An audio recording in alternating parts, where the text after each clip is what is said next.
지금 이제 이스라엘 백성들은 가나안 땅으로 행군하고 있는 이제 여정을 출발하는 단계입니다. 가나안 땅은 기본적으로 하나님께서 구별하신 땅이기 때문에 거룩한 땅이고요. 그 땅에 들어가기 위해서 중요한 것은 무엇이냐면 그 거룩한 땅에 들어갈 만한 준비가 되어 있는가인 것이죠. 그러니까 정결함이라고 하는 것은 참 큰 주제였습니다. 하나님의 중심에 놓여 있는 이 성막과 아울러서 계속 이스라엘 백성들을 정결케 하는 것이 큰 주제였던 것과 마찬가지로 이 가나안 땅에 들어가기 전에 이스라엘 백성 가운데 이 정결이라고 하는 부분에 있어서 흠이 없어야 하는 것을 계속 이제 강조하시는 부분들이 나오기 시작하는 부분입니다. 부정함이라고 하는 것은 사실 성경에서 굉장히 중요한 주제, 특별히 뭐 신약뿐만이 아니라 구약에서는 더 많이 강조되고 있는 것이 부정함이라고 하는 부분이고요. 성경에서 이야기하는 부정하다라고 하는 것은 굉장히 다양하게 좀 등장을 합니다. 뭐 성적인 것과 연결되어 있는 것도 많이 있고요. 하다못해 이제 피부병에 관련된 것도 정결하지 않고 부정하다고 얘기했고요. 또 이제 여인들과 관련된 어떤 부분들에 있어서도 계속 부정하다는 이야기가 나옵니다. 또 특별히 가장 이제 크게 보시는 것은 무엇이냐면 우상 숭배와 관련되어 있는 것, 또 생명의 문제와 관련되어 있는 것들 통해서 부정하다는 이야기들이 많이 나오고 있죠. 지금 이제 5장과 6장 우리가 계속 묵상하게 되는 이 장에서는요, 그 부정한 것을 예방하는 방법에 대해서 좀 이야기를 하고 있습니다. 예방하는 방법이라든가 예방하는 어떤 성격에 관한 내용들이 등장을 하게 되는데, 그냥 기본적으로 이렇게 생각하시면 좋을 것 같습니다. 지금 성막을 중심으로 하고 있는 이스라엘 공동체에게 이 정결이 중요한 이유는 무엇이냐면, 사실은 부정하다라고 하는 것은 우리가 하나님을 떠나 있을 때 부정한 것이 되게 되는데, 그러니까 하나님의 명령과 하나님께서 이끄시는 그 방식에서 벗어나 있을 때 부정한 것이 되는데, 사실 여기서 가장 중요하게 여기는 것은 우리가 부정했을 때에 하나님께서 우리 가운데 거하지 아니하시고 떠나가는 것을 막기 위한 방편으로서 이야기가 되어집니다. 그러니까 구약의 개념인 거죠. 구약의 개념에서는 무엇이냐면 하나님이 우리를 떠나지 아니하시도록, 하나님께서 우리를 향하여 그의 얼굴을 돌리지 아니하시도록 방지하는 방편으로서 이 정결함에 관한 이야기가 계속 나오고 있다라고 하는 거예요. 그런데 구약에서 이야기하고 있는 많은 부정함의 리스트들은 신약으로 넘어오면서 좀 변화를 갖게 됩니다. 그게 직접적으로 신약의 시대에는 적용이 안 되는 것들이 참 많아요. 그러니까 적용이 안 되는 이유는 당연히 예수 그리스도 때문이기도 하고요. 또 문자적으로도 오늘 이 본문이 우리에게 적용이 안 되는 것도 우리는 다 알고 있습니다. 이런 거예요. 지금 이제 오늘 이제 본문을 읽으시면 사실 오늘 본문은요, 좀 명확한 내용 가운데 하나입니다. 읽으면 무슨 내용인지 알 거예요. 그러니까 특별히 설명하지 않아도 이런 거구나, 어떤 방식이구나 알 수 있는 방식으로 적혀 있는 게 오늘 본문인데, 문제는 이 본문을 읽으면서 우리 마음에 깊이 두렵고 떨림으로 이 말씀을 받으신 분들이 계실 거예요. 우리 가운데 뭐 안 계실 줄은 믿지만 어떤 분들에게는 이게 굉장히 불편함으로 다가온 사람이 있을 거고요. 어떤 분들은 안도감이 느껴집니다. 나는 여기에 해당하지 않아. 이 본문하고 나는 전혀 상관없어. 나는 괜찮아. 나는 진짜 깨끗해. 라고 느끼면서 난 괜찮아. 라는 생각하시는 분들이 계실 거고, 아예 예를 들면 뭐 어린 아이들이라든가 아직 결혼을 하지 않은 사람들인 경우엔 남편과 아내라고 하는 카테고리에 아예 들어가지 않으니까, 그러니까 사실은 이거는 뭐 전혀 불편할 게 없는 본문이기도 합니다. 그런데 그런 의미에서 본문이 아니라고 하는 것이죠. 기본적으로 우리가 나중에 살펴보겠지만 문자적으로 적용 자체가 안 되는 본문이기 때문에, 그렇다면 어떤 것은 문자적으로 적용되니까 문자적으로 적용하고 어떤 것은 문자적으로 적용이 안 되니까 또 적용하지 않고의 문제가 아니라, 기본적으로 정결함이라고 하는 공동체를 정결케 하는 어떤 방식으로 나오는 이 이야기 가운데서 담겨 있는 하나님의 마음을 우리가 다시 한번 이해하고 그것을 지금 오늘을 살아가는 우리 삶 가운데 어떻게 적용할 것인가로 고민하시는 게 맞을 것 같습니다. 그 이야기를 오늘 좀 나누고자 하는 건데요. 일단은 기본적으로 오늘 여기서 주제가 되고 있는 것은 무엇이냐면 이제 아내의 부정함에 관한 부분인 것이죠. 남편이 이 아내의 정절을 의심하는 경우입니다. 11절부터 14절까지를 제가 다시 한번 좀 읽어드리겠습니다.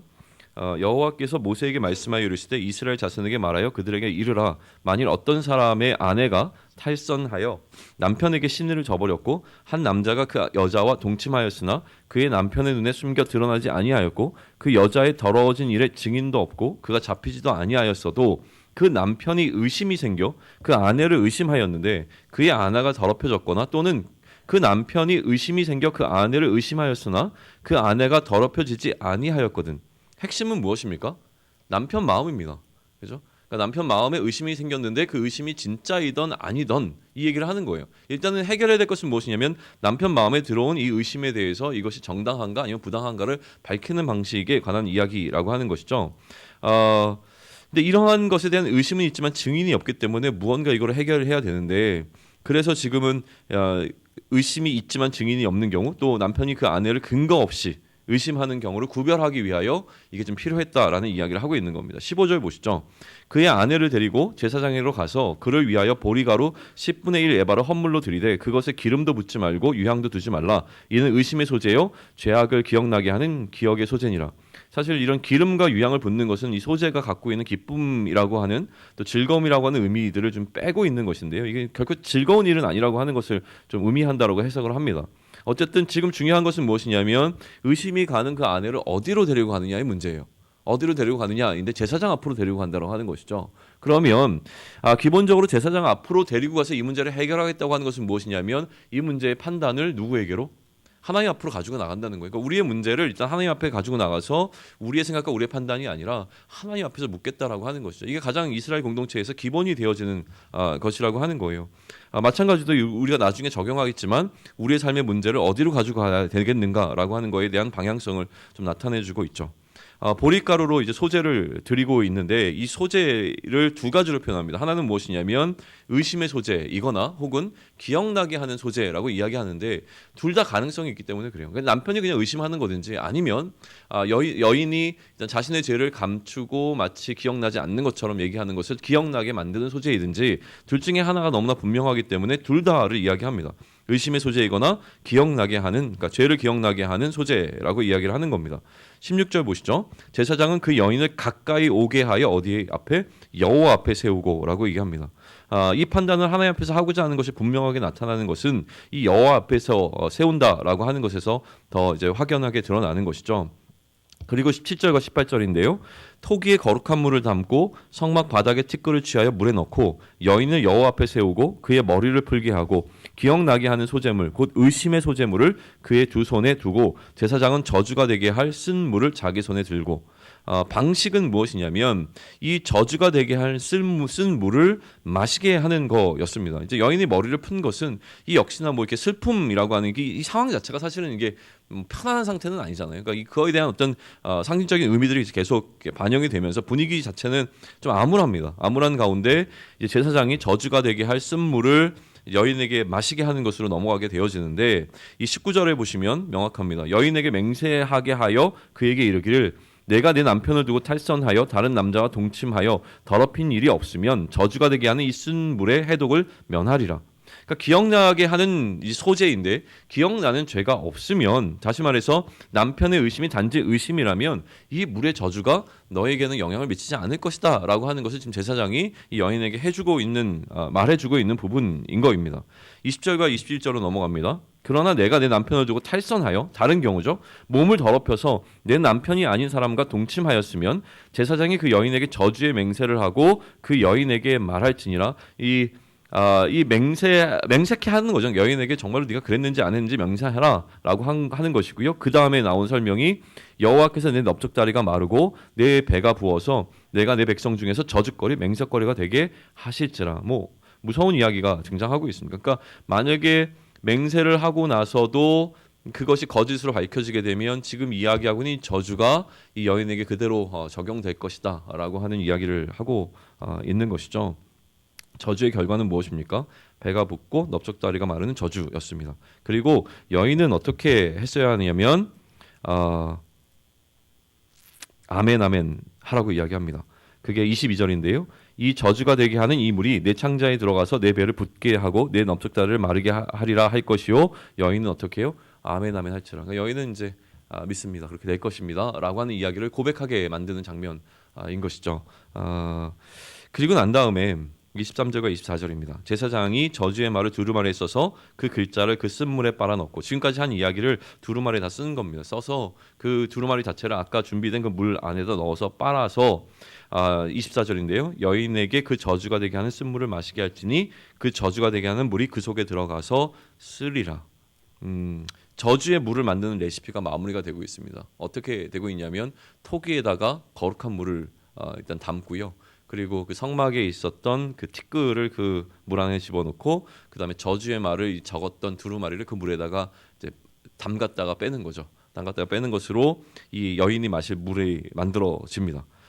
그리고 그 물을 마시게 하는 것이죠. 25절과 26절 봅니다. 제사장이 먼저 그 여인의 손에서 의심의 소재물을 취하여 그 소재물을 여호와 앞에 흔들고 제단으로 가지고 가서 제사장은 그 소재물 중에서 한 움큼을 취하여 그 여자에게 기억나게 하는 소재물로 제단 위에 불사르고 그 후에 그 여인에게 그 물을 마시게 할지니라. 마시기 전에 소재를 드렸습니다. 소재를 드리고 난 다음에 물을 마시게 한 것이죠. 물을 마시고 난 이후가 27절과 28절인데요. 그 물을 마시게 한 후에 만일 여인의 몸을 더럽혀서 그 남편에게 범죄하였으면 그 저주가 되게 하는 물이 그 속에서 들어가서 쓰게 되어 그의 배가 부으며 그의 넓적다리가 마르니 그 여인이 그 백성 중에서 저주거리가 될 것이라. 그러나 여인이 더럽힌 일이 없고 정결하면 해를 받지 않고 임신하리라. 그리고 이 모든 것의 결과인데요. 29절과 30절입니다. 이는 의심의 법이니 아내가 그의 남편을 두고 탈선하여 더럽힌 때나 또는 그 남편이 의심이 생겨서 자기 아내를 의심할 때에 여인을 여호와 앞에 두고 제사장이 이 법대로 행할 것이라 라고 하는 의심의 법에 관한 부분이 마무리가 됩니다.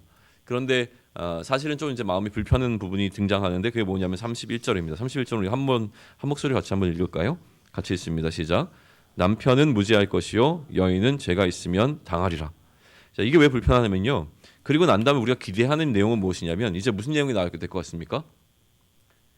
여인이 의심이 생겼을 때잖아요. 그러니까 남편이 아내를 의심할 때잖아요. 그 다음에 당연히 나와야 될 내용은 뭡니까?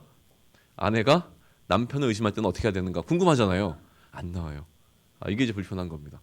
이거를 그럼 어떻게 이해해야 될 것인가 라고 하는 것이죠. 속상하지 않으세요? 사실 죄송합니다. 아닙니다. 네.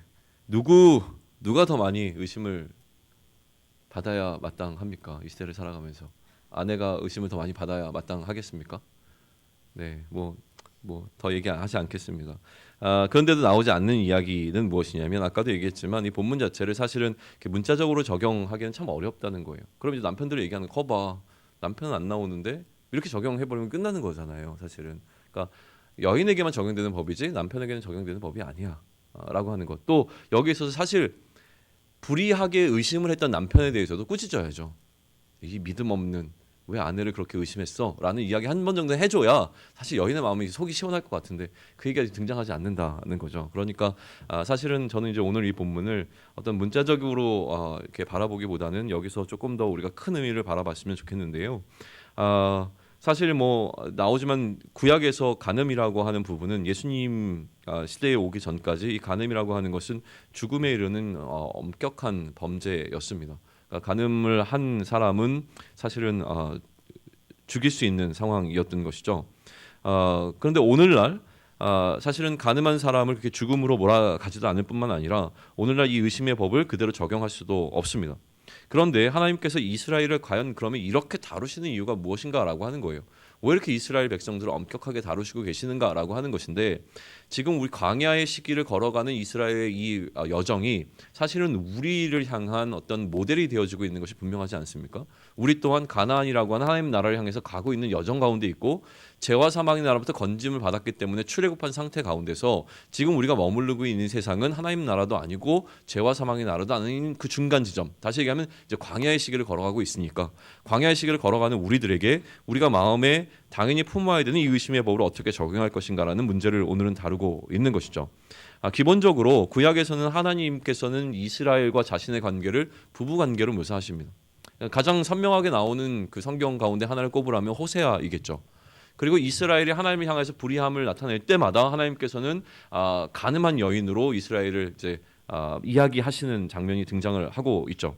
신약에 넘어오게 되면 이 관계가 어떻게 설명이 되어지냐면 그리스도와 교회와의 관계를 부부 관계로 이야기를 합니다. 신랑과 신부의 관계로 이야기를 하는 것이죠. 그러면서 또 한 가지 신약에서 보여지는 또 다른 이미지는 이 간음한 여인을 향해서 용서하고 있는 장면입니다. 예수님께서 이 간음한 여인을 용서해 주고 있는 장면이 신약 가운데서 굉장히 중요한 본문으로 등장을 한다는 것이죠. 그럼 여기서 두 가지 사실이 등장하게 되어지는 것인데요. 우리는 뭘 기억할 수 있냐면 기본적으로는 우리 가운데 죄 없는 자는 없다라고 하는 것이고요. 그 다음에 기억해야 될 것은 그리스도의 용서라고 하는 것이 이 간음한 여인을 용서해 주시는 예수님이 하시는 그 행위 가운데서 나타나는 두 가지 사실이지 않습니까? 그러면 우리는 이 모든 것을 다 혼합해서 오늘의 본문을 좀 이해하고 싶은데요. 이런 거예요. 기본적으로 일단 예수님과의 우리와의 관계가 가장 중요하지 않습니까? 예수님이 남편이시고 우리가 아내라고 했을 때 지금 의심이 되는 것은 누구입니까? 아내라는 거. 결국은 이제 우리인 것이죠. 우리의 문제입니다.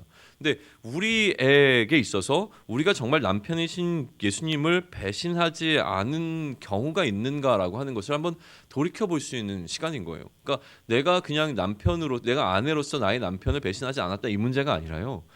나의 진짜 남편이신 예수 그리스도를 향하여 내가 어떠한 태도를 보이고 있는가를 더 깊이 묵상해 볼 수 있어야 된다라고 하는 것이죠. 내 안에 내가 남편인 그리스도를 놓아놓고 간음한다는 것은 무엇입니까? 호세아의 개념으로 하게 되면 다른 우상을 쫓아가는 겁니다. 그러니까 예수를 그리스도로 내 마음에 모시고 예수를 그리스도로서 내가 인정하고 살아가는 삶을 살아가면 아무 문제가 없지만 내 안에 예수를 그리스도로 인정하지 못하고 살아가는 때에, 다시 얘기하면 내 안에 그리스도가 아닌 다른 어떤 것이 나의 주인의 자리에 올라올 때에, 그래서 내가 예수님보다 더 많은 다른 어떤 존재를 사랑하게 될 때에 이게 바로 간음이다라고 이야기하는 것이고요. 여기에 대해서 엄격하게 하나님께서는 책임을 묻겠다라고 하는 것으로 이야기를 하고 있는 것이죠. 그런데 우리는 우리가 그리스도를 배신하는 이 행위에 대해서 지금 이 여인이 겪고 있는 이 어떤 두려움과 엄격함이라고 하는 것을 우리에게는 적용하지 않고 있습니다. 그러니까 이 의심의 법을 우리에게 정말로 적용한다면, 예수님과 우리의 관계에 있어서 이 의심의 법을 우리에게 적용해서 우리의 아내들인 우리에게 적용한다면 정말로 우리는 여기서 자유로울 수 있겠는가라고 하는 것이죠. 이 규정의 핵심은 무엇이냐면 죄를 감추려는 데 있습니다. 그러니까 의심을 가는데 아내가 그 죄를 감추려고 하는 것을 드러내는 방식이란 말이에요.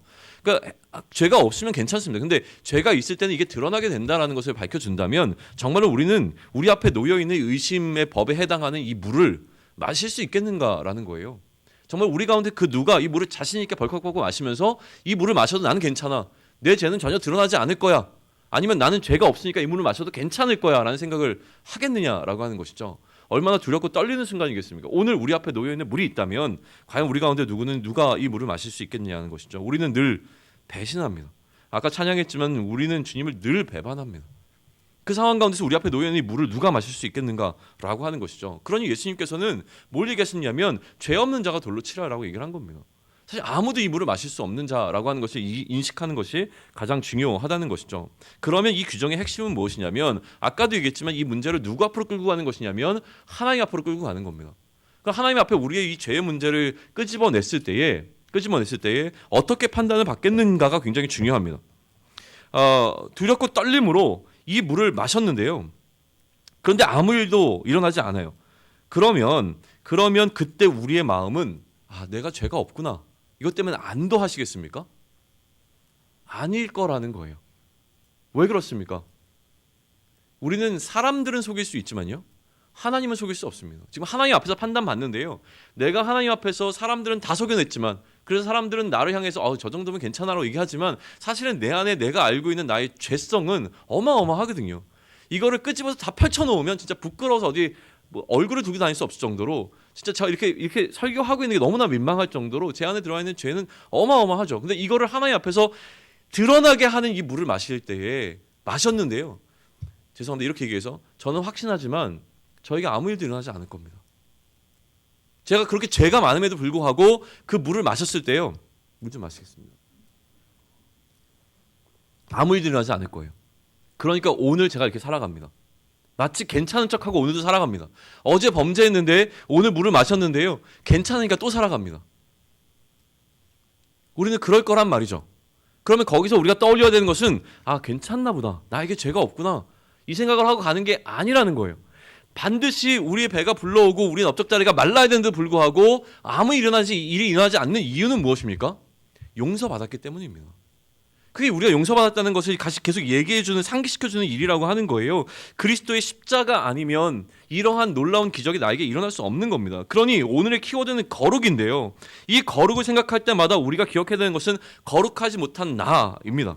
그럼에도 불구하고 또다시 이 거룩하지 않은 나에게 하나님이 떠나가지 아니하시고 나와 함께 늘 동행하시며 오늘도 나를 살아갈 수 있도록 나에게 선물처럼 오늘을 허락해 주신 이유가 무엇이냐면, 그것이 예수 그리스도의 사랑이라고 하는 것이죠. 그러니 우리는 오늘을 살아가면서 우리가 기억해야 될 것은 우리가 받은 용서에 대한 감사라고 하는 것입니다.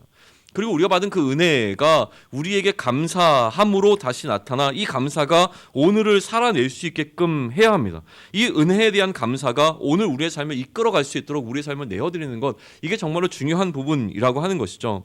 그러니 우리가 걸어가야 될 광야의 여정은 날마다 우리가 기억하면서 나아가는 겁니다. 우리는 사실 이 물을 마실 수 없는 자이고 마시면 즉각적으로 우리가 제가 드러날 자임에도 불구하고 마셨는데도 괜찮은 이유가 무엇인지를 나의 죄 없음의 문제를 해결하는 것이 아니라 이 죄 많은 내가 그럼에도 불구하고 어떠한 용서를 받아 오늘 하나님의 진 가운데 머물 수 있는가라고 하는 것을 다시 한번 기억하며 나갈 수 있는 오늘이 되기를 소망합니다.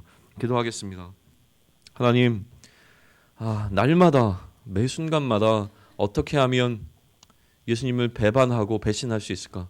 그러면서도 내가 예수님을 배신했다고 하는 것을, 내가 예수님보다 다른 그 어떤 것을 사랑하고 있다는 나의 마음을 들키지 않고 그렇게 사랑해낼 수 있을까를 고민하는 모습으로 살아가는 나의 모습이 너무나 안타깝습니다. 예수님이 최고라고 이야기하면서 예수님만으로도 충분하다고 이야기하면서 여전히 충분치 않기에 다른 것에 우리의 시선이 돌려지고 다른 것이 우리 마음 가운데 사랑함으로 들어오게 되는 어떤 순간들 가운데 또다시 나의 마음을 하나님 앞에 정직하게 고백하며 나아갑니다. 하나님 앞에서 나의 마음을 드러냈을 때에 하나님 이 마음 위로하여 주시고 우리의 연약함을 성령님께서 도와주셔서 다시금 우리의 모든 마음들을 그리스도의 십자가 앞에 쏟아낼 수 있게 하시고 그 십자가가 나를 살렸고 그 십자가의 은혜로 오늘 살아가고 있는 자라고 하는 것을 놓치지 않도록 인도하심으로 말미암아 더 많은 것을 요구하는 것이 아니라 이미 그 예수 그리스도의 그 생명을 받은 자로서 이 땅을 감사함으로 살아갈 수 있는 우리가 될 수 있게 하나님 도와주시옵소서. 이 모든 말씀 우리 주 예수 그리스도의 이름으로 기도드렸습니다. 아멘. 하늘에 계신 우리 아버지여,